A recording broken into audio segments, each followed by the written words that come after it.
I'd like to point out a more focused problem, right? By more focused, I mean focused on the issues that Tocqueville is most concerned about. That is the point that it conditions citizens to accept it as the final arbiter of what is permissible. The real power of the modern state is not in its military or its police. Right?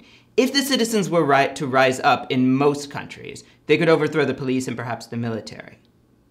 And certainly it would be hard to get things done with a constantly resistant citizenry. The real power of the modern state is that we accept it as normal that the organs of the state make the final decisions to the limits of people's rights. Okay? That's in definite contrast to the Middle Ages. Right? As I've said in other presentations, in the Middle Ages, you couldn't take away a right with a stroke of the pen. Right? You could if you did something really huge in overturning people's rights, right? You could expect resistance and possibly a revolt. Right? Now, if Congress overturns people's rights with the stroke of a pen, we expect a lawsuit. Right?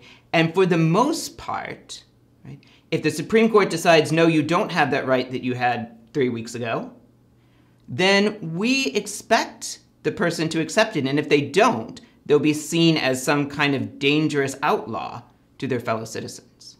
Right? So again, one of the key source of power of the modern state is that people are conditioned to accept it as the final arbiter in society. Right?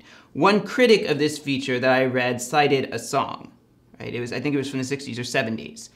And part of it says, "What did you learn in school today, dear little boy of mine? I learned our country is good and strong, always right and never wrong." Another verse was, "What did you learn in school today, dear little boy of mine? I learned our leaders are the best of men. That's why we elect them again and again." Right?